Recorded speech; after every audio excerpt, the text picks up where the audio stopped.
One step to success TNPSC academy Cuddalore. நாம இப்ப இந்த டாபிக்ல என்ன பார்க்க போறோம் அப்படின்னா, தேர்வு எண் 3க்கான ஒரு முக்கியமான லெசனா பார்க்கக்கூடிய மராத்தியர்கள் தான் பார்க்க போறோம்.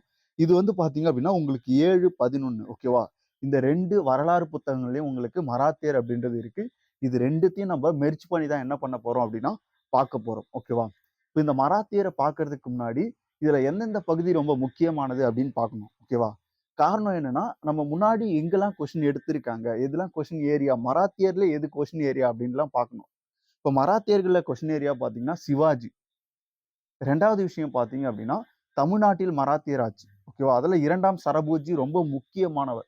கல்விக்காக அவ்வளவு பணிகள் வந்து பார்த்தீங்க அப்படின்னா, நிறைவேற்றியிருப்பார். ஓகேவா? தஞ்சாவூரை மையமாக கொண்டு அவருடைய ஆட்சி அப்படின்றது நடந்திருக்கும். அப்போ மராத்தியர்கள்ல சிவாஜிய பார்ப்போம். தமிழ்நாட்டில் மராத்தியர்கள். நடுவுல வந்து பார்த்தீங்க அப்படின்னா, பேஷ்வாக்கள பத்தி பார்ப்போம். ஓகேவா? பேஷ்வாக்கள் வந்து பார்த்தீங்கன்னா, அந்த அளவுக்கு முக்கியம் கிடையாது. ஆனா சிவாஜியும், தமிழ்நாட்டில் மராத்தியர்கள் ஆட்சி இது 2ம் ரொம்ப முக்கியமானது. ஓகே. மராத்தியர்கள் அப்படின்றவங்க யாரு அப்படின்னா, கொங்கணம் பகுதியில் வசிக்கக்கூடியவர்கள். குறிப்பா பார்த்தீங்க அப்படின்னா, மகாராஷ்டிரா பகுதியை சேர்ந்தவர்கள் தான் மராத்தியர்கள். இவர்கள் பேசக்கூடிய மொழி வந்து பார்த்தீங்க அப்படின்னா, மராத்திய மொழி. ஓகே. இப்போ அ முக்கிய காரணம் மராத்தியர்கள் வந்து பார்த்தீங்க அப்படின்னா, இந்த இடைக்காலத்துல எழுச்சி பெறதுக்கான காரணம் என்ன அப்படின்னா, அப்போ இருந்த அரசியல் சூழல். ஓகேவா? அப்போ வந்து பார்த்தீங்க அப்படின்னா, ரொம்ப முக்கியமா நம்ம பார்த்தோம் அப்படின்னா, இந்து சாம்ராஜ்யம் அப்படின்றது கிடையவே கிடையாது. ஓகேவா? இங்க தக்காணத்துல வந்து பார்த்தீங்க அப்படின்னா, பாமினி சுல்தான்களுடைய ஆட்சியும், அதே மாரி வந்து பார்த்தீங்கன்னா, இந்தியா முழுமைக்கும் முகலாயர்களுடைய ஆட்சியும் நடைபெற்றிருக்கும். அப்ப அவுரங்கசீப் அப்படின்றவர் வந்து பார்த்தீங்க அப்படின்னா, இஸ்லாமிய ஆட்சிய ரொம்ப கட்டுக்கோப்பா வச்சிருப்பாரு. ஓகேவா? அது வந்து பார்த்தீங்க அப்படின்னா, அ இந்துக்கள் மீது அந்த ஜிஸியா அப்படின்னு சொல்லக்கூடிய தலைவரி விதிக்கிறதா இருக்கட்டும், புதிய கோயில்களை கட்ட அனுமதி கொடுக்காததா இருக்கட்டும், இந்த மாரி நெறைய விஷயங்கள் வந்து பார்த்தீங்க அப்படின்னா, அவுரங்கசீப் இந்துக்களுக்கு எதிரா பண்ணியிருப்பார். ஓகேவா? அப்ப என்ன பண்றாங்க அப்படின்னா, மராத்தியரை மையமாக கொண்டு இந்து சாம்ராஜ்யம் வளர்ச்சி பெற ஆரம்பிக்குது. அதுதான் நம்ம பார்க்க போறோம். அப்போ மராத்தியர்கள் வந்து எழுச்சி பெறதுக்கு முக்கிய காரணம், அந்த காலகட்டத்தில் இருந்த இஸ்லாமிய ஆட்சி. ஓகேவா? 2வது விஷயம் வந்து பார்த்தீங்க அப்படின்னா, அந்த காலகட்டத்தில சிவாஜியோடைய எழுச்சி தான் மராத்தியர்களுடைய எழுச்சியா இங்க வந்து பார்த்தீங்க அப்படின்னா பார்க்கப்படுது. ஓகே. 3வது விஷயம் வந்து பார்த்தீங்க அப்படின்னா, இந்த மராத்தியர்கள் எழுச்சி பெறதுக்கு இயற்கையாவே என்ன பண்ணுது அப்படின்னா, அந்த புவியியல் இடம் வந்து அவங்களுக்கு உதவுது. காரணம் என்ன அப்படின்னா, இப்ப நம்ம மேற்கு தொடர்ச்சி மலை எடுத்துக்கிட்டோம் அப்படின்னா, குஜராத்ல இருந்து கிட்டத்தட்ட தமிழ்நாட்டின் கன்னியாகுமரி வரை இந்த மேற்கு தொடர்ச்சி மலை என்ன பண்ணியிருக்கு? பரவி காணப்படுது. ஓகேவா? இந்த மேற்கு தொடர்ச்சி மலையில கொங்கணம் அப்படின்ற ஒரு பகுதி இருக்கு. அப்ப கொங்கணம் அப்படின்னா, மகாராஷ்டிரா பிளஸ் கர்நாடகா பகுதியில வட கர்நாடகாவோட சேர்ந்த பகுதி. ஓகேவா? அப்போ மகாராஷ்டிராவில் இருந்து வட கர்நாடகம் வரையிலான பகுதிய நம்ம என்னன்னு சொல்லுவோம் அப்படின்னா, கொங்கணம் சொல்லுவோம். இந்த கொங்கணம் ஏன் முக்கியத்துவம் பெறுது அப்படின்னா, ரொம்ப குறுகலான பகுதி இது. ஓகேவா? கொங்கணம் வந்து பார்த்தீங்க அப்படின்னா, அடர்ந்த காடுகள், மலைகளோடு சேர்ந்த ஒரு குறுகலான பகுதியா காணப்படுது. இந்த கொங்கணம் மராத்தியர்கள் வந்து பார்த்தீங்க அப்படின்னா, எழுச்சி பெறதுக்கு ரொம்ப முக்கியமா இருக்கு. அவங்களுடைய போர் முறைகள்ல வந்து பார்த்தீங்க அப்படின்னா, இது ரொம்ப வலிமை சேர்க்குது. ஓகேவா? அது வந்து நம்ம பார்ப்போம். அடுத்ததா மராத்தியர்கள் எழுச்சி பெறதுக்கு மற்ற காரணங்கள் என்ன அப்படின்னா, ரொம்ப விசுவாசமானவங்க. ஒரு தலைமை ஏத்துக்கிட்டாங்க அப்படின்னா, அந்த தலைமைக்கு விசுவாசமா என்ன பண்ணுவாங்க? இருப்பாங்க. 2வது விஷயம் ஒழுக்கம். அவங்க கிட்ட வந்து பார்த்தீங்க அப்படின்னா, ஒரு தூய ஒழுக்கம் அப்படின்றது வந்து பார்த்தீங்க அப்படின்னா இருக்கும். இன்னொன்னு போர் தந்திரம். ஓகேவா? இதுதான் இவங்களுடைய எழுச்சிக்கு வந்து ரொம்ப மிக முக்கிய காரணமா பார்க்கப்படுது. ஓகேவா? என்ன போர் தந்திரம் பார்த்தீங்க அப்படின்னா, இப்ப நம்ம இங்க முகலாய படை எடுத்துக்கிட்டீங்கன்னா, அந்த முகலாய படையில படைத்தளபதி தான் என்ன பண்ணுவாரு? அந்த படைய வழிநடத்தி செல்லுவாரு. ஓகேவா? இப்ப படைத்தளபதி இல்லாத காலகட்டத்தில அந்த படையால செயல்பட முடியாது. ஆனால் மராத்தியர்கள் அப்படி கிடையாது. ஓகேவா? அந்த படைத்தளபதி இல்லாட்டா கூட, அந்த போர் சூழலுக்கு ஏற்றவாறு மத்த வீரர்கள் என்ன பண்ணுவாங்க அப்படின்னா, தந்திரமாக செயல்படுவார்கள். ஓகேவா? ஒரு மனிதர் இருந்தா கூட அவர் என்ன பண்ணுவாரு? எதிரி படைய தாக்குதலுக்கு உட்படுத்துவாரு. அந்த அளவுக்கு வந்து பார்த்தீங்க அப்படின்னா, அவங்க போர் தந்திரம் மிக்கவர்கள். இதெல்லாம் அவங்களுடைய எழுச்சிக்கு முக்கிய காரணமா இருக்கு. அடுத்தது ரொம்ப முக்கியமானது அடிக்கடி கொஸ்டின்ல கேட்கறது, கொரில்லா போர் முறையை பின்பற்றியவர்கள் யாருன்னு கேட்பாங்க. ஓகேவா? கொரில்லா போர் முறையை பின்பற்றியவர்கள் யாரு அப்படின்னு சொல்லிட்டு கேட்பாங்க. அப்ப கொரில்லா போர் முறையை பின்பற்றியவர் யாரு? யாருன்னு பார்த்தோம் அப்படின்னா, மராத்தியர்கள். இந்த கொரில்லா போர் முறை அப்படின்னா என்னன்னு கேட்பாங்க. ஒரு முறைசாரா போர் முறை அப்படின்னு சொல்லுவாங்க. ஓகேவா? அதாவது இப்போ 2 பேர் நம்ம தமிழகத்தினுடைய அறம் சார்ந்த போர் பார்த்தீங்க அப்படின்னா, இப்போ எதிரி நாட்டு படையா இருந்தா கூட போர் முரசு அறிவிச்சு, அதுக்கப்புறம் தான் என்ன பண்ணுவாங்க? போர்ல ஈடுபடுவாங்க. ஓகேவா? அந்த மாரி புறமுதுகுல குத்தக்கூடாது. அந்த மாரி வீரர்கள் புறமுதுகிட்டு ஓடக்கூடாது. இந்த மாரி அறம் சார்ந்த போர்கள் நடைபெற்றது. ஆனால் இந்த கொரில்லா போர் முறையில அந்த மாரி எதுவுமே கிடையாது. ஓகேவா? எதிரிகளுடைய படைய திடீரென என்ன பண்ணுவாங்க அப்டின்னா, மின்னல் வேகத்துல தாக்குவாங்க. இததான் என்னன்னு சொல்றாங்க அப்டின்னா, கொரில்லா போர் முறை அல்லது முறைசாரா போர் முறை அப்டின்னு சொல்லுவாங்க. இது ரொம்ப முக்கியமானது. யார் பின்பற்றினா அப்டின்னா, மராத்தியர்கள். அடிக்கடி கொஸ்டின்ல கேட்பாங்க. ஓகே. அடுத்த இந்த காலகட்டத்துல வந்து பார்த்தீங்க அப்டின்னா, அந்த தக்கான பகுதியில ஓகேவா? குறிப்பா பாமினி சுல்தான்கள் இருந்தாங்க. இந்த பாமினி சுல்தான்களுக்கு கீழ வந்து பார்த்தீங்க அப்டின்னா, பிடார், பெரார், கோல்கொண்டா, பீஜப்பூர், அகமது நகர் போன்ற சுல்தான்கள் வந்து பார்த்தீங்க அப்டின்னா இருந்திருக்காங்க. ஓகேவா? இந்த பிடார், பெரார், கோல்கண்டா, பீஜப்பூர், அகமது நகர்லாம் இருக்குல்ல. இது எல்லாம் ஒன்றிணைந்த ஒரு பகுதியா தான் இந்த பாமினி சுல்தான் அப்படின்றது இருந்தது. ஓகேவா? அடுத்த விஷயம் முகலாயர்களுடைய கருவூலம் காலியா இருக்கும். காரணம் என்ன அப்படின்னா, இந்த தக்காணத்த நோக்கிய படையெடுப்பே முகலாயர்கள் மேற்கொண்டிருப்பாங்க. அதுல குறிப்பா அவுரங்கசீப்புடைய காலகட்டத்துல அந்த முகலாய கருவூலம் வந்து படையெடுப்பாலே காலியா இருக்கும். இது எல்லாமே என்ன அப்படின்னா, இப்ப நம்ம பார்த்தது எல்லாமே மராத்தியர்கள் எழுச்சி பெறதுக்கான காரணங்கள். ஓகேவா? அடுத்ததா ரொம்ப முக்கிய காரணம் சமய காரணம். ஓகேவா?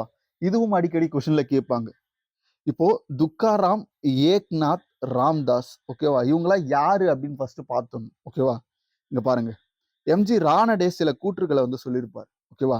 இப்ப நம்ம பார்த்த துக்காராம், ராம்தாஸ், ஏக்நாத் இவங்க எல்லாமே வந்து பார்த்தீங்க அப்படின்னா, ரொம்ப அடிநிலையில இருந்து வந்தவர்கள். ஓகேவா? இவங்கலாம் யாரு அப்படின்னா துறவிகள். ஓகேவா? அந்த காலகட்டத்துல மராத்திய மொழியில மக்களுக்கு எளிமையா புரியக்கூடிய வகையில கருத்துக்கள பரப்பியிருப்பாங்க. அப்ப ரொம்ப அடிநிலையில இருந்து வந்தவங்க. ஓகேவா? அதுவரைக்கும் சமஸ்கிருத மொழியில் பேசக்கூடிய பிராமணர்களுடைய ஆதிக்கம் இருந்த காலகட்டத்துல, இவர்கள் எல்லாமே வந்து பார்த்தீங்க அப்படின்னா, மராத்திய மொழியை சொந்த மொழியாக கொண்ட அப்பகுதியில் வசிச்ச அடிநிலையில இருந்து வந்த ஒரு முக்கியமான நபர்கள். ஓகேவா? இப்ப இவங்க என்ன பண்றாங்க அப்படின்னா, 2வது பிராமணர்களிலே மக்கள் மீது இவங்களுடைய கருத்துக்கள் மிகப்பெரிய தாக்கத்தை ஏற்படுத்துது. ஒட்டுமொத்த மக்கள் மீதுமே வந்து பார்த்தீங்கன்னா, மிகப்பெரிய தாக்கத்தை ஏற்படுத்துது. அந்த காலகட்டத்தில நெறைய மராத்திய மொழி இலக்கியங்கள் வந்து வளர்ச்சி பெற ஆரம்பிக்குது. ஓகேவா? அப்போ இந்து சாம்ராஜ்யம் அப்படின்றது அங்க வளர ஆரம்பிக்குது. இப்போ மேல போய் பார்த்துருவோம். இதான் உங்களுக்கு கொஸ்டின் ஏரியா. ஓகேவா? அப்போ இந்த காலகட்டத்தில துக்காராம், ஏக்நாத், ராம்தாஸ் இவங்க 3 பேர் ரொம்ப முக்கியமான துறவிகள். ஓகேவா? அப்போ சிவாஜிக்கு தாக்கத்தை ஏற்படுத்தியவர்கள் யார் அப்படின்னு பார்த்தீங்கன்னா, துக்காராம், ராம்தாஸ். இவங்க 2 பேருடைய கருத்துக்கள் சிவாஜியின் மீது தாக்கத்தை ஏற்படுத்தியிருக்கு.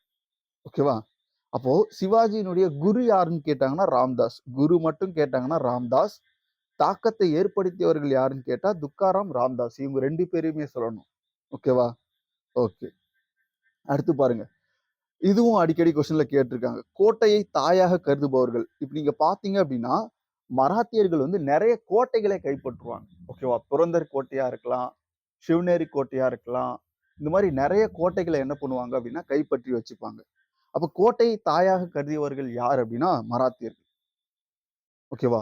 இதுவரைக்கும் வந்து நம்ம என்ன பார்த்திருக்கோம் அப்படின்னா, மராத்தியர்கள் எழுச்சி பெறுவதற்கான காரணங்கள பார்த்திருப்போம். புவியியல் இடத்தால அவங்க எப்படி எழுச்சி பெற்றாங்க. ஓகேவா? முகலாயருடைய கருவூலம் காலியானதால அவங்க எப்படி எழுச்சி பெற்றாங்க. அந்த காலகட்டத்தில் இருந்த அடிநிலையில் வந்த துறவிகளால அவங்க மீது தாக்கத்தை ஏற்படுத்தி, அதிலிருந்து எப்படி இந்து சாம்ராஜ்யத்த உருவாக்குறது. இந்த மாரி விஷயங்கள் எல்லாமே மராத்தியர்கள் எழுச்சி பெறதுக்கான காரணம். ஓகேவா? இதுல ஃபர்ஸ்ட் நம்ம பார்க்க போறது ஷாஜி போன்ஸ்லே.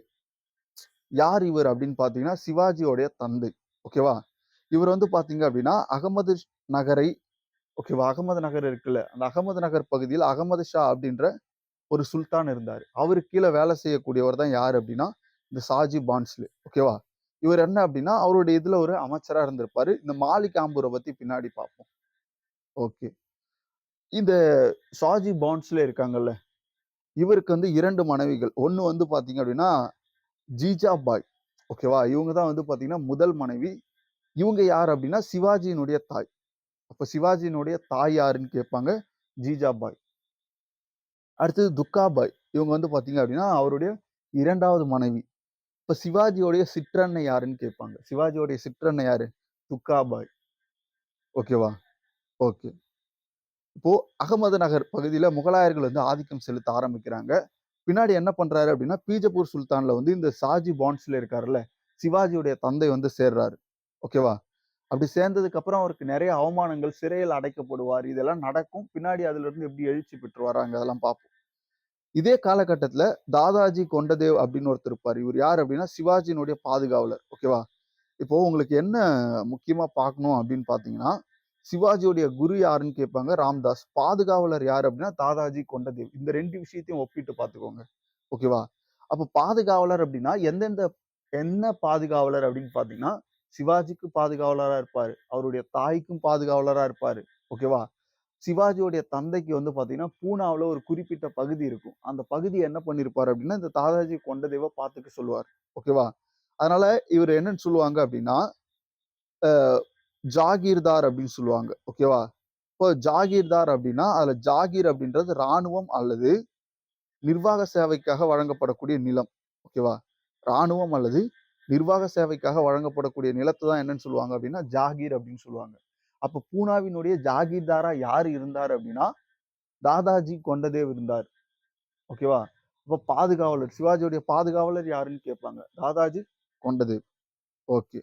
அடுத்ததா நம்ம பார்க்கக்கூடிய கொஸ்டின் ஏரியா ஓகேவா? சிவாஜி.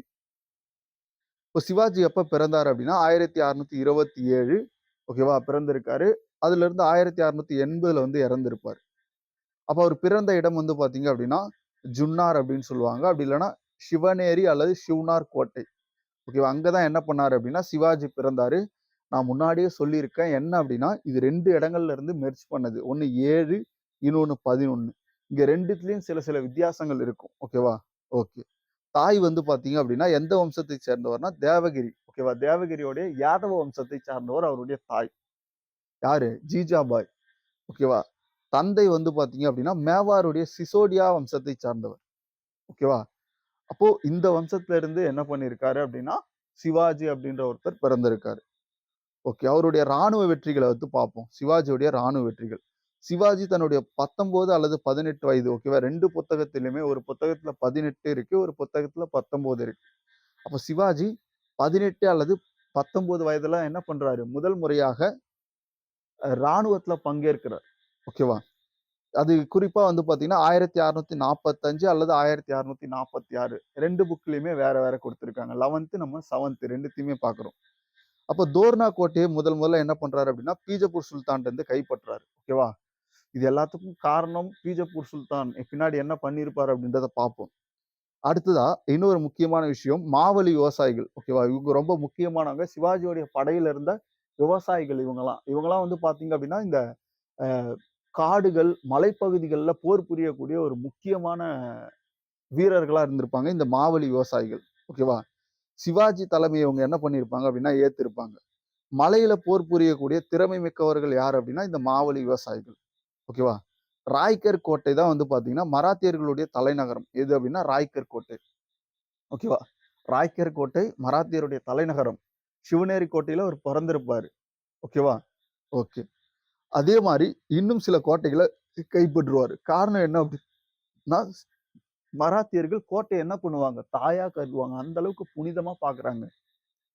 அப்போ அவங்க என்ன பண்றாங்க அப்படின்னா, பாரமதி ஓகேவா? பாரமதி, இந்தாபுரம், புரந்தரம், கொண்டானா இது போன்ற கோட்டைகள என்ன பண்றாங்க அப்படின்னா, கைப்பற்றாங்க. ஓகேவா? அடுத்ததா பார்த்தீங்க அப்படின்னா, கல்யாணி. இது வந்து பார்த்தீங்க அப்படின்னா, ஒரு முக்கிய நகரம். இதையும் என்ன பண்றாங்க? சிவாஜி வந்து கைப்பற்றுறாரு.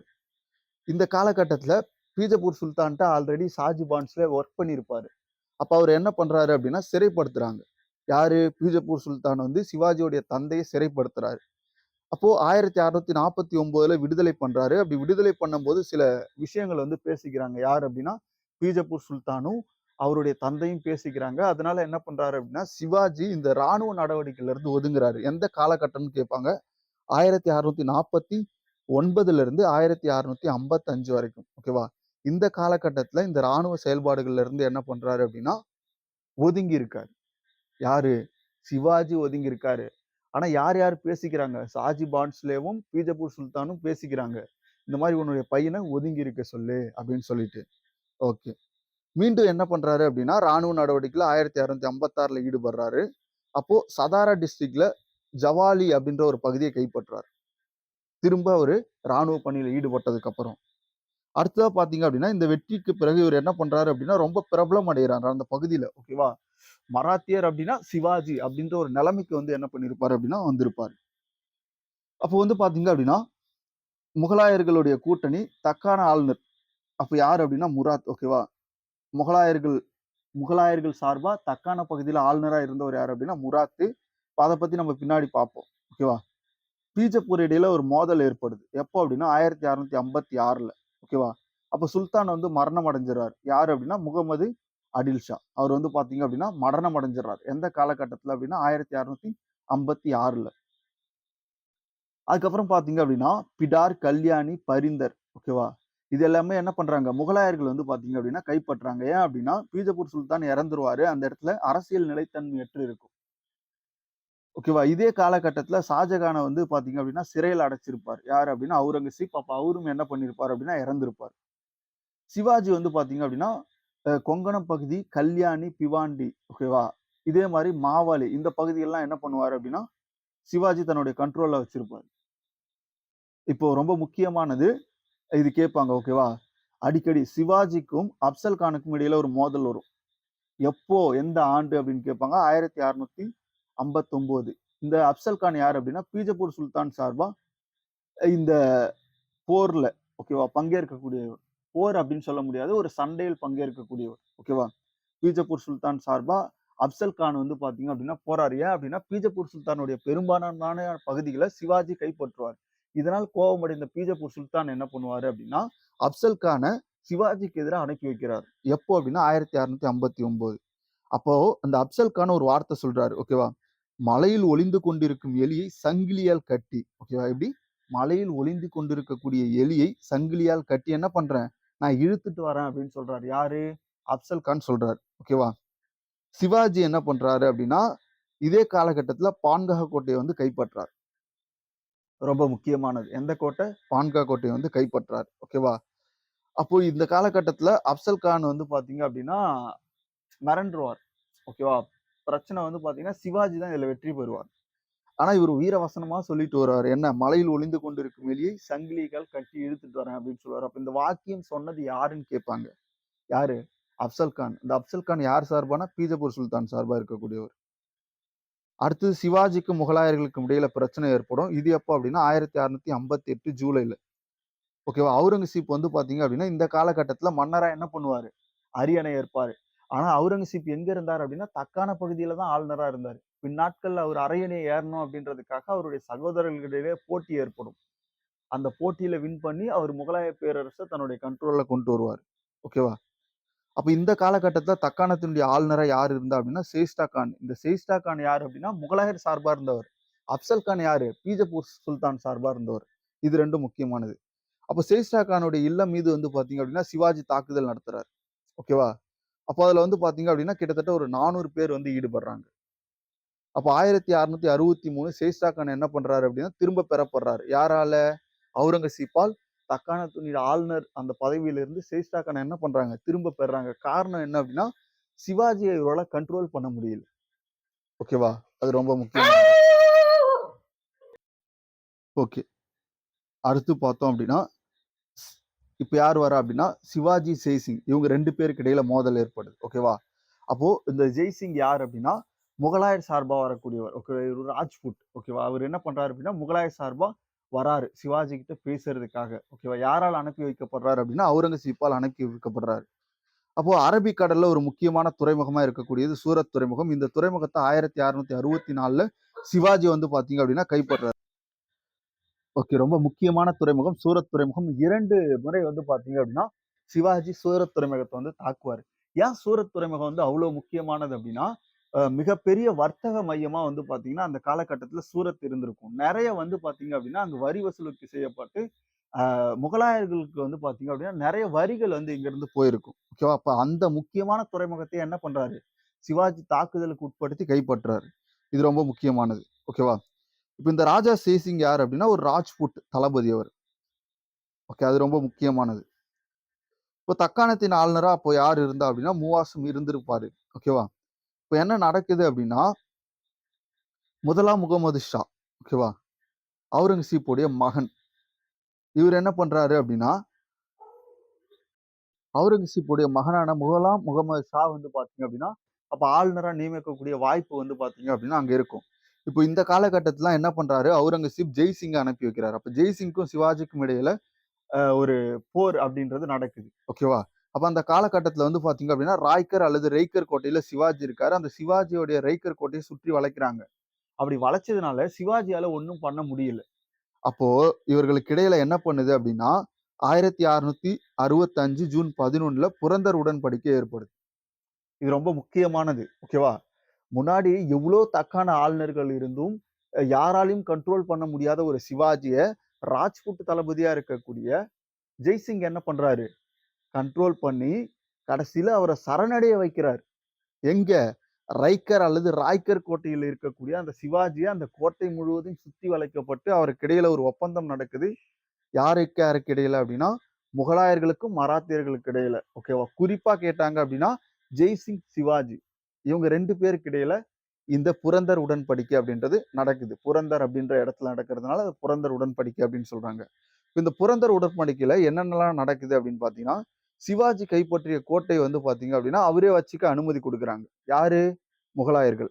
2வது பீஜப்பூர கைப்பற்றி குடுக்கறதுக்கு நீ உதவணும். ஓகேவா? பீஜப்பூர் சுல்தான் அப்ப கொஞ்சம் பெரிய சுல்தானா இருக்காரு.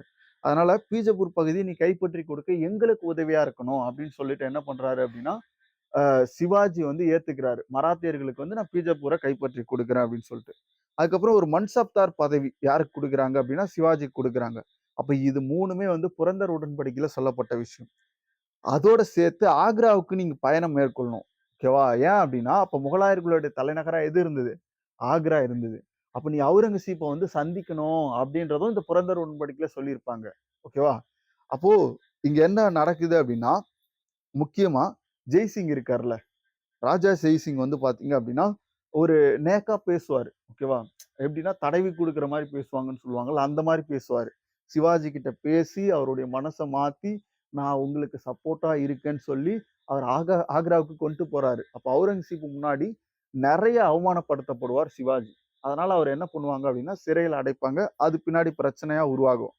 ஓகேவா? அப்போ 1666 மே இப்பதான் என்ன பண்றாங்க அப்டின்னா, ஆக்ராவுல போய் சந்திக்கிறாங்க.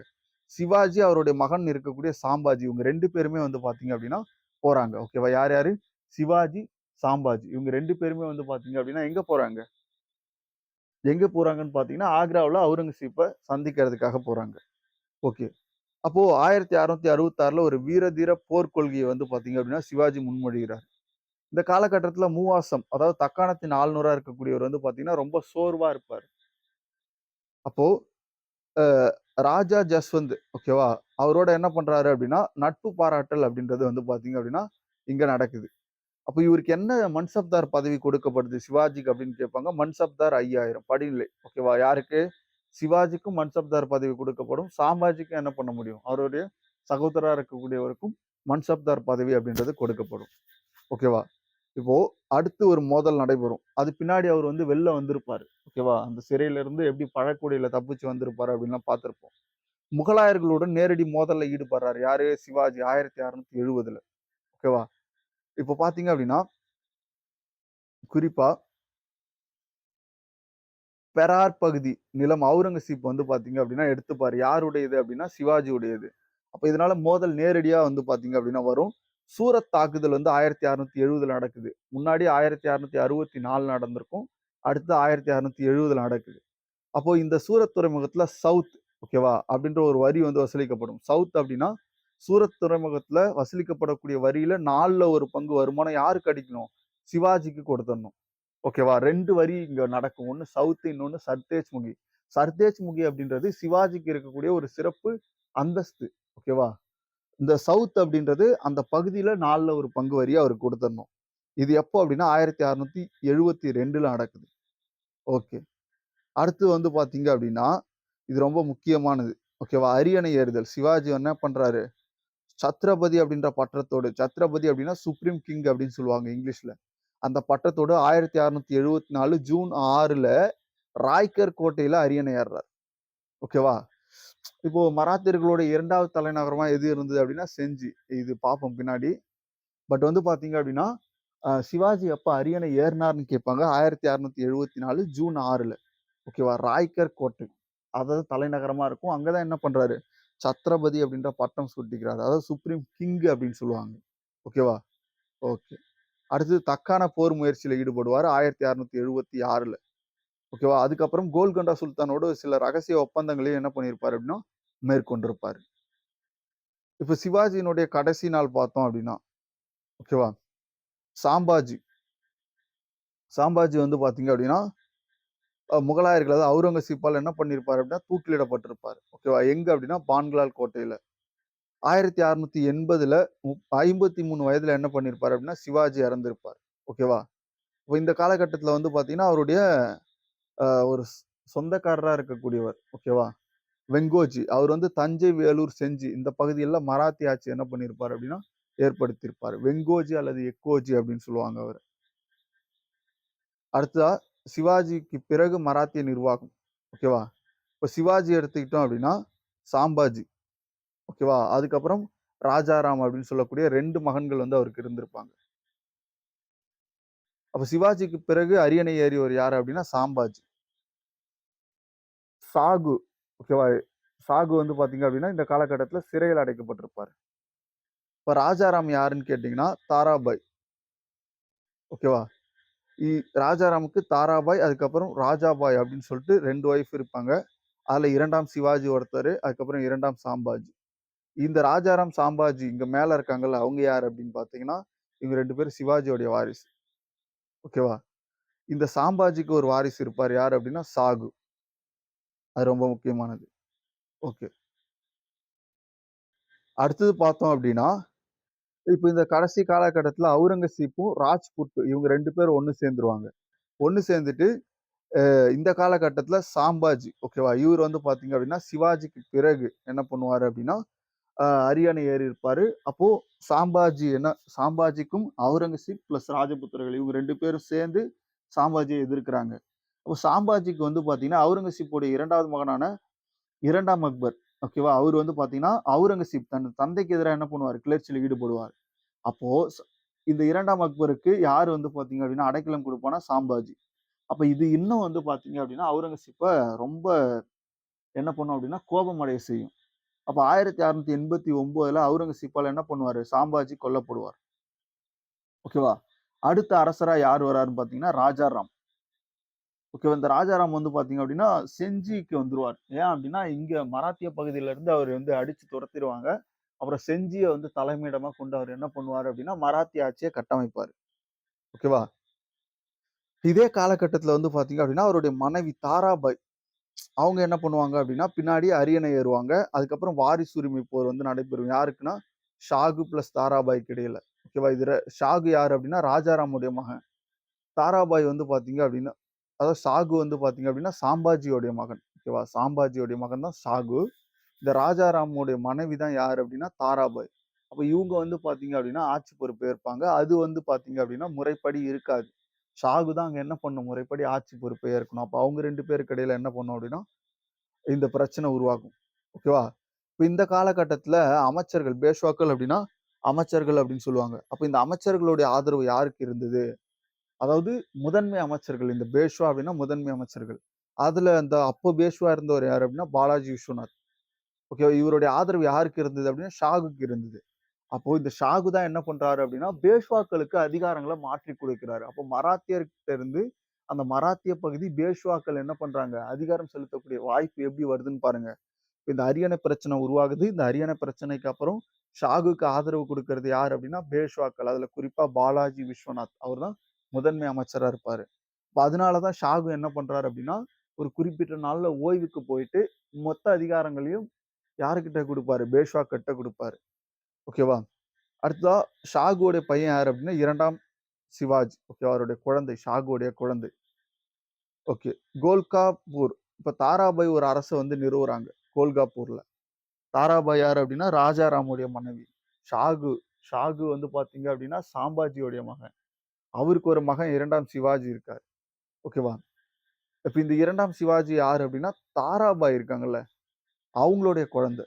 ஓகேவா? அது தவறா சொல்லிட்டேன். தாராபாய் வந்து பார்த்தீங்க அப்டின்னா, தாராபாயோடைய குழந்தை தான் 2ஆம் சிவாஜி. அவர அரியணை ஏத்தி இவங்க என்ன பண்ணுவாங்க, முழுமையான அதிகாரத்த பெற்றுருவாங்க. ஷாகு பாருங்க. ஓகேவா? அரசை பேஷ்வாக்களின் பொறுப்புல விட்டுட்டு சதாராவுல போய் ஓய்வு எடுப்பாரு. எங்க போய் ஓய்வு எடுத்தாருன்னு கேட்பாங்க. சதாரா. ஓகேவா? இது ரொம்ப முக்கியமானது. அதுக்கப்புறம் 1713ல பேஷ்வாக்கள் ஆட்சி வந்து தொடங்கும்.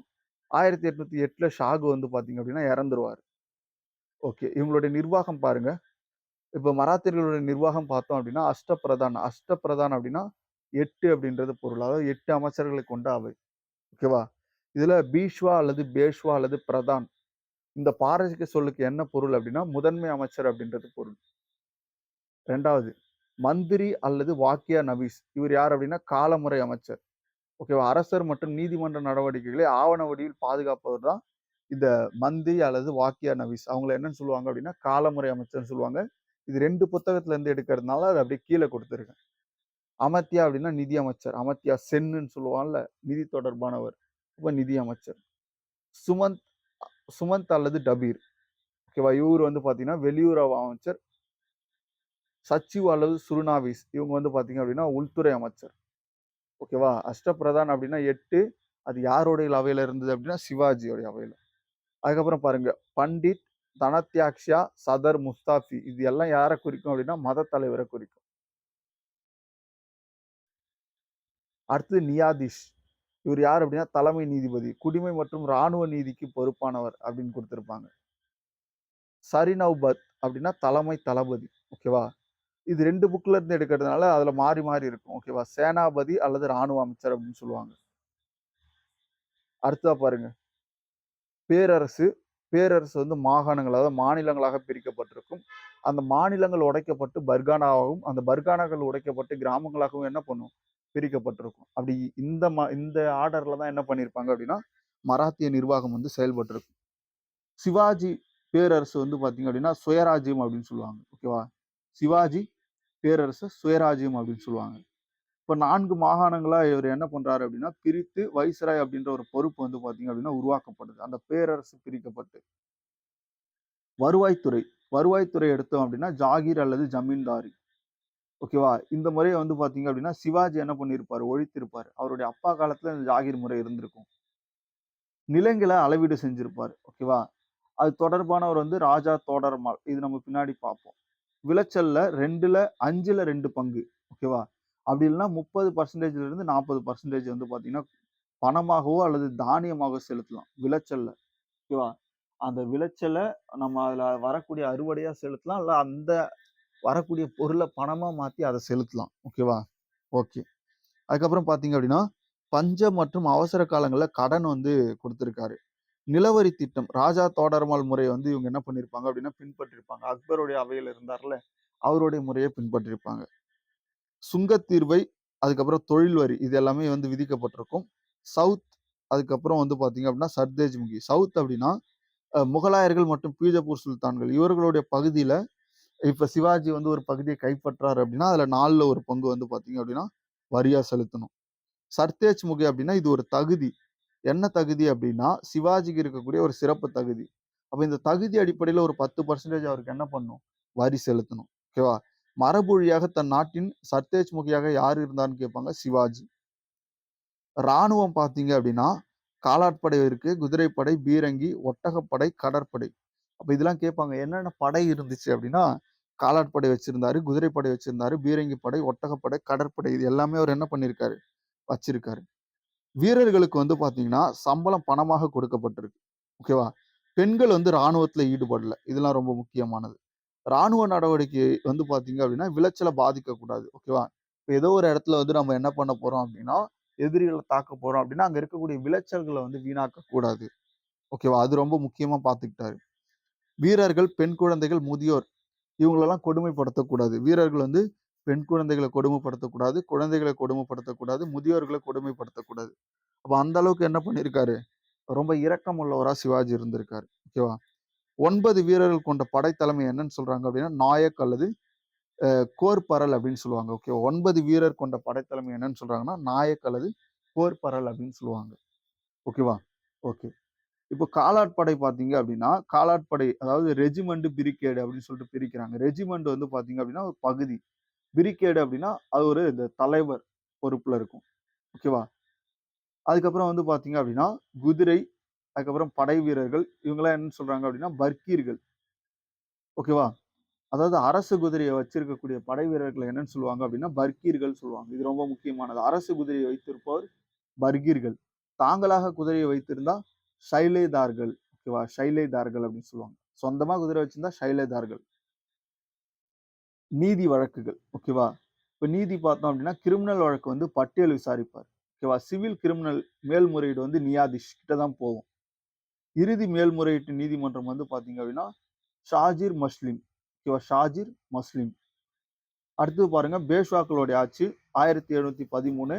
இது நல்லா பார்த்துக்கோங்க.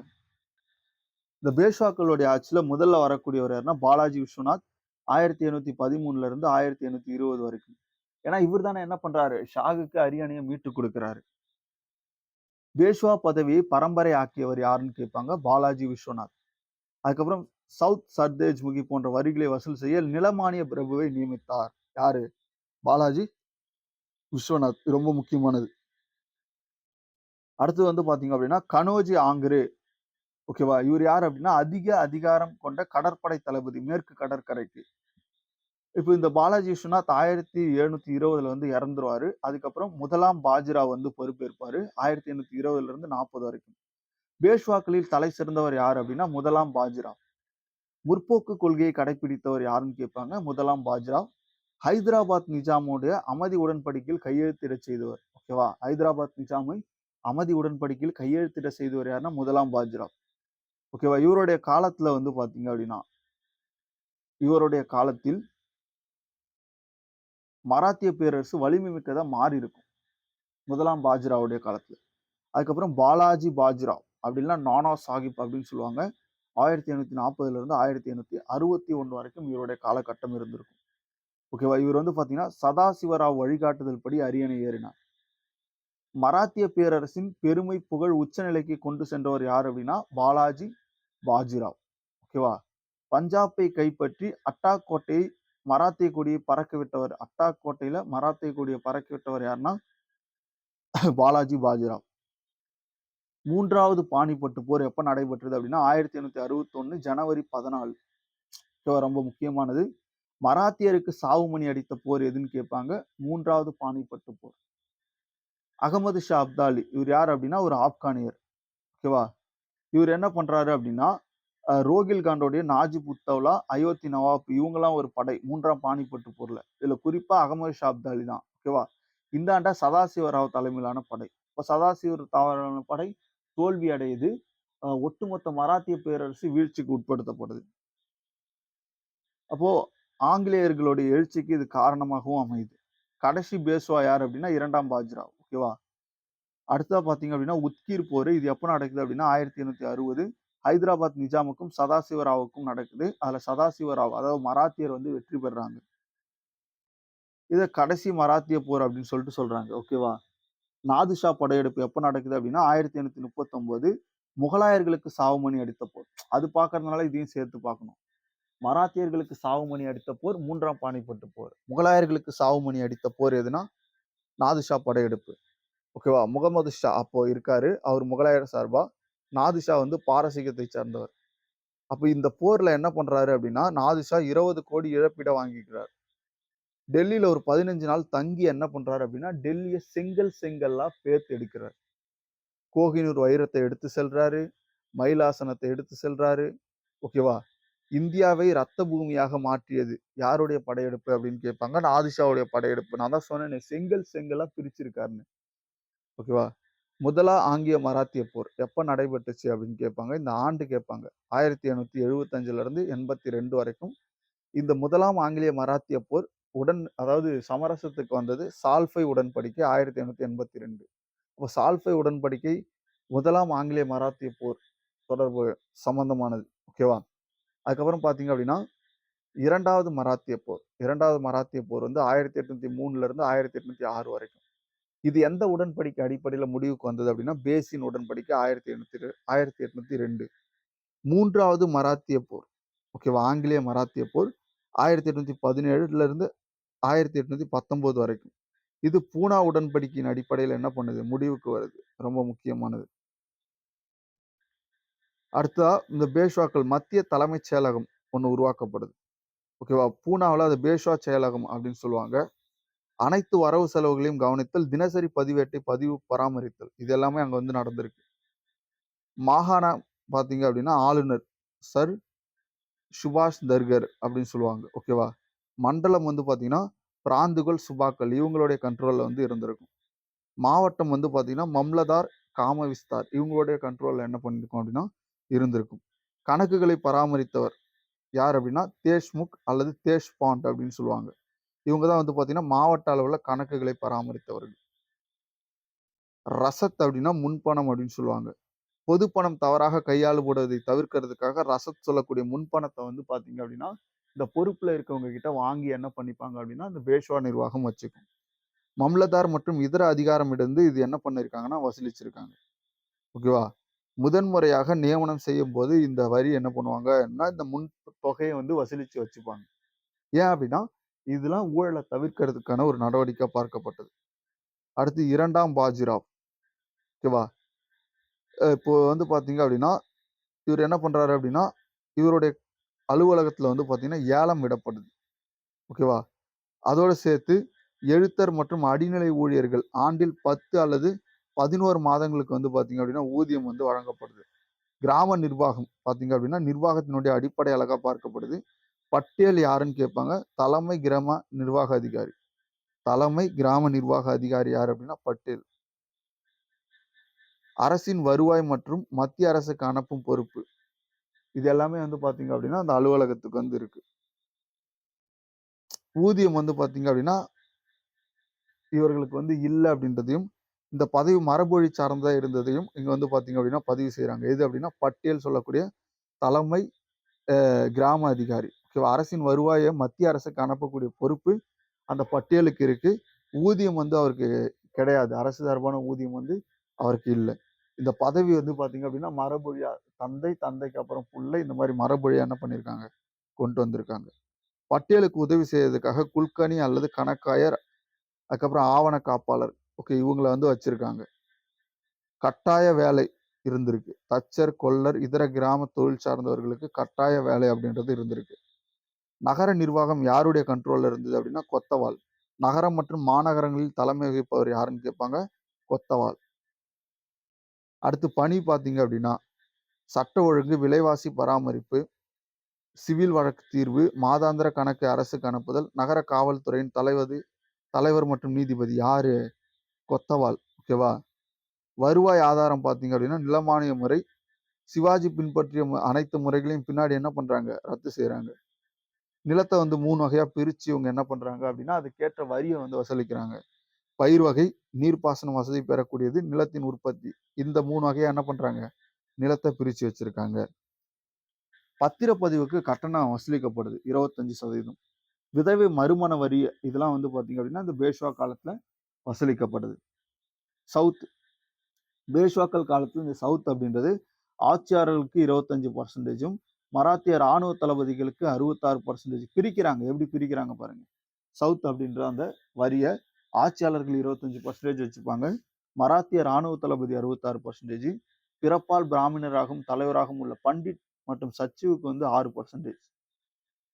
வசூல் செய்பவர் ஒரு 3% என்ன பண்ணுவாரு? அந்த சவுத் வரிய எடுத்துப்பாரு. இப்படிதான் அந்த சவுத் வரிய பிரிச்சிருக்காங்க.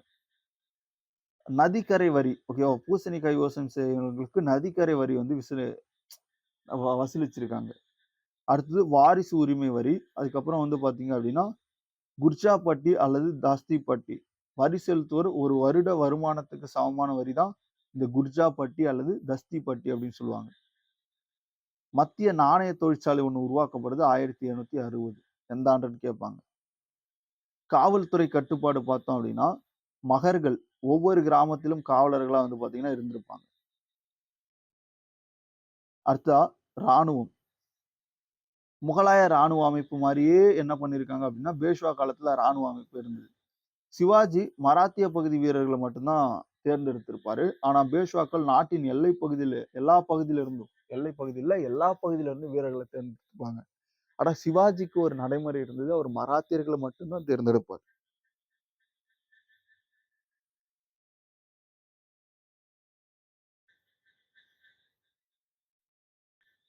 அடுத்ததா பார்த்தோம் அப்படின்னா குதிரைப்படை. ஓகேவா? மராத்திய ராணுவத்தின் முக்கிய பலம் எது அப்படின்னா, குதிரைப்படைய தான் சொல்றாங்க. ஓகேவா? அது ரொம்ப முக்கியமானது.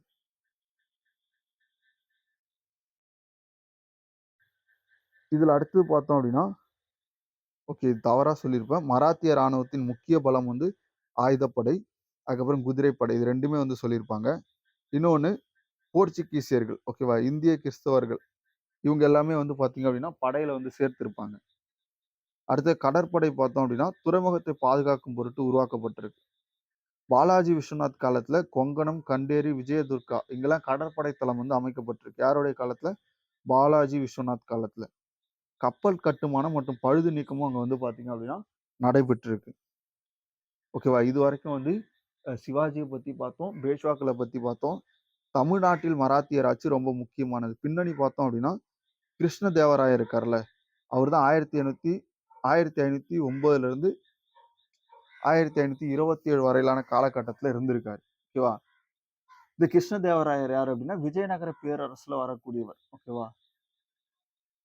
சங்கம, சாளுவ, துளுவ, ஆரவீடு வம்சங்கள். இதுல இவர் வந்து பார்த்தீங்கன்னா, கிருஷ்ணதேவராயர் விஜயநகர பேரரசுல ரொம்ப முக்கியமானவர். இவரு நயங்கரா முறை அப்படின்ற ஒரு முறை வந்து அறிமுகப்படுத்துறாரு. ஓகேவா? இந்த நயங்கரா முறை தமிழகத்துல வந்து பார்த்தீங்கன்னா, செஞ்சி, தஞ்சை, மதுரை இந்த 3 இடங்கள்ல வந்து பார்த்தீங்க அப்படின்னா உருவாக்கப்படுது. ஓகேவா? அப்ப துணைத் தலைவரா என்ன பண்றாங்க அப்படின்னா, பாளையக்காரர்கள வந்து நியமிக்கிறாங்க. தஞ்சை பகுதி வந்து பார்த்தீங்க அப்படின்னா, சோழர், பாண்டியர், மதுரை சுல்தானியம், நாயக்கர்கள். ஓகேவா? இவங்க எல்லாமே இருந்திருக்காங்க அந்த காலகட்டத்துல. அப்போ வந்து பார்த்தீங்க அப்படின்னா, மதுரை நாயக்கர்கள், தஞ்சை ஓகேவா? இவங்க 2 பேருக்கும் தஞ்சை நாயக்கர்கள். இவங்க 2 பேருக்கும் பிரச்சனை வருது. இதுல மதுரை நாயக்கர் வந்து வின் பண்றாங்க. 1673ல தஞ்சையில நாயக்கர்களுடைய ஆட்சி வந்து முடிவுக்கு வருது. அப்போ மராத்தியர்கள்ல பார்த்தோம் அப்படின்னா, 1676ல வெங்கோஜி தஞ்சை அரசரா வந்து பார்த்தீங்கன்னா பொறுப்பேற்கிறார். அப்ப இந்த காலகட்டத்தில என்ன நடக்குது அப்படின்னா, 1677ல கர்நாடகா மீது சிவாஜி படையெடுக்கிறாரு. அப்ப படையெடுத்து வந்ததுக்கப்புறம் அவர் தமிழக பகுதியில ஆல்ரெடி கைப்பற்றியிருப்பாரு. அதுக்கு வெங்கோஜிய வந்து பார்த்தீங்க அப்படின்னா, நியமிச்சுட்டு போயிருப்பாரு. வெங்கோஜி என்ன பண்றாரு அப்படின்னா, அதிக அதிகாரமிக்கவரா மாறுறத தெரிஞ்சு, அங்கிருந்து வெங்கோஜிய அகற்றிட்டு சாந்தாஜியிடம் மீண்டும் நியமனம் செய்றாரு யாரு? சிவாஜி. இப்ப சிவாஜி வந்து போர் நடவடிக்கையில ஈடுபடாத காலகட்டத்தில மீண்டும் வெங்கோஜி என்ன பண்றாரு? அரியணைய கைப்பற்றாரு. அப்போ வெங்கோஜிக்கு வந்து பார்த்தீங்க அப்படின்னா, ஒரு மகன் இருக்காரு ஷாஜி. இந்த ஷாஜிக்கு பின்னாடி வாரிசு வந்து இருக்காது. அதனால அவரு என்ன பண்றாரு அப்படின்னா, 1ஆம் சரபோஜி. யார் அப்படின்னா, ஷாஜியுடைய சகோதரர். அவருக்கு வந்து துக்காஜி அப்படின்ற ஒரு வாரிசு ஒண்ணு இருக்கு. அதுக்கப்புறம் பிரதாப் சிங். இந்த பிரதாப் சிங்குக்கு ஒரு சன் இருப்பாரு. அவர் யார் அப்படின்னா, துல்காஜி. ஓகேவா? இந்த துல்காஜியோடைய தத்து பிள்ளை யார் அப்படின்னா, 2ஆம் சரபோஜி. அவருடைய சகோதரர் யாரு அப்படின்னா, அமர் சிங். அவர் காப்பாளரா இருந்திருப்பாரு. இப்ப 2ஆம் சரபோஜி பத்தி தான் ஃபுல்லா பார்க்க போறோம்.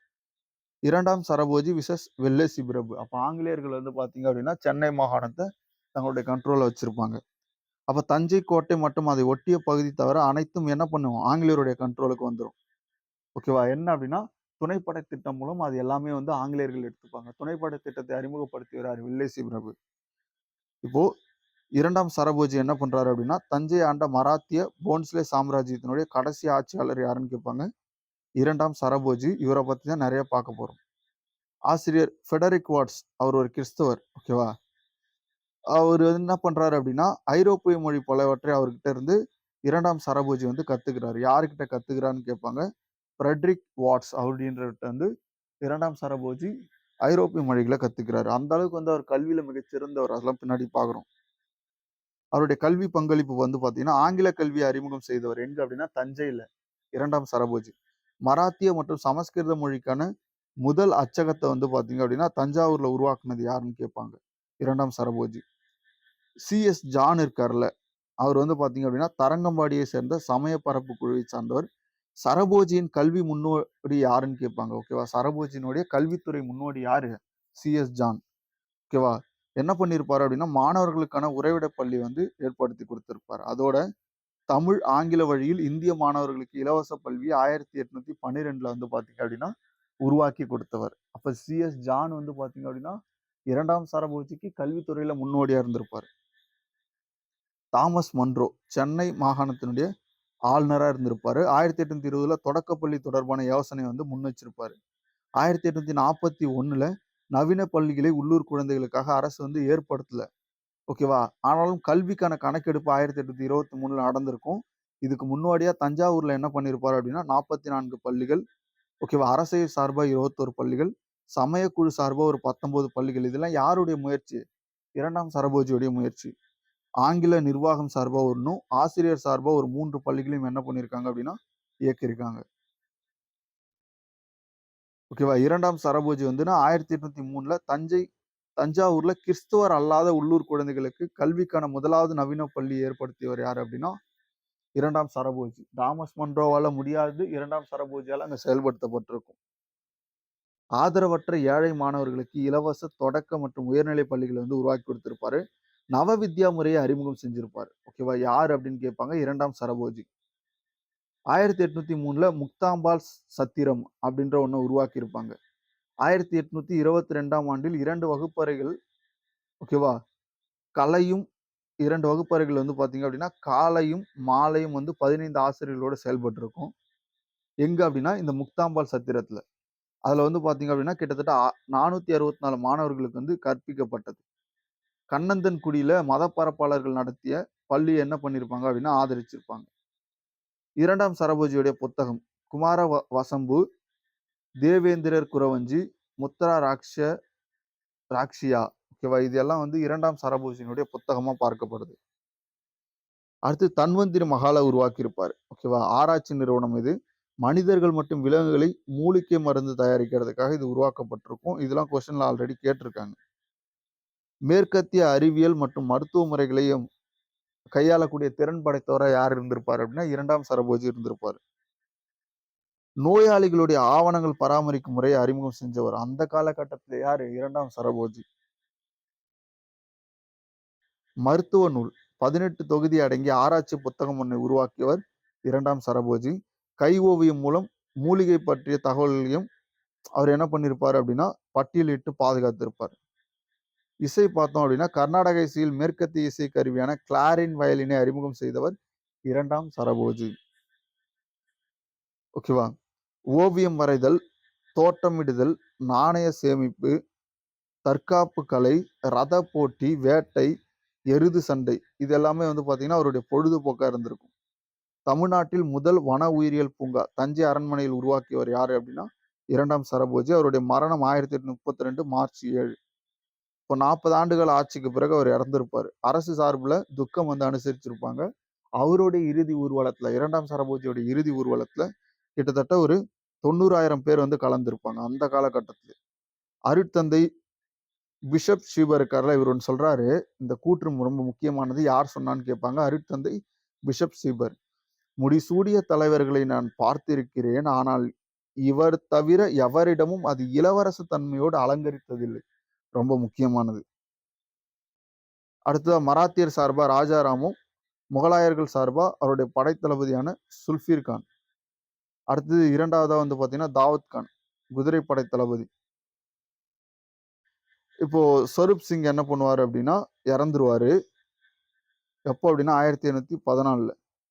ராஜா தேசிங் வந்து செஞ்சி கோட்டையில வந்து அப்ப இருப்பாரு. ஓகேவா? சொரூப் சிங்கோடைய மகன் தான் யாரு? இவங்க வந்து பார்த்தீங்க அப்டின்னா, ராஜா தேசிங். சும்மா இந்த ராஜா தேசிங்க பத்தி மட்டும் சின்னதா சொல்லியிருப்போம். இவரு யாரு? ராஜா தேசிங்க. சொரூப் சிங்கோடைய மகன். அவரு ராஜ்புட். அதுக்கு ஒரு கதை ஒண்ணு இருக்கு. அது ரொம்ப விசுவாசமா இருந்திருப்பாரு. அது பின்னாடி நம்ம பார்க்கலாம். ஆற்காடு நவாப் சதாத்துல்லா கான் ராஜா தேசிங்கை கொன்றவர். ஓகேவா? ராஜா தேசிங்கை கொன்றவர் யாருன்னா, ஆற்காடு நவாப். ஆனா சதாத் உல் கான். அவருக்கு வந்து கப்பம் கட்டி வந்திருப்பாரு. யாரு? ராஜா தேசிங் வந்து. இதோட மராத்தியர்கள் வந்து பார்த்தீங்கன்னா முடிஞ்சிருச்சு. இத அப்படியே நோட்ஸ் எடுத்து வச்சு நல்லா படிச்சுக்கோங்க.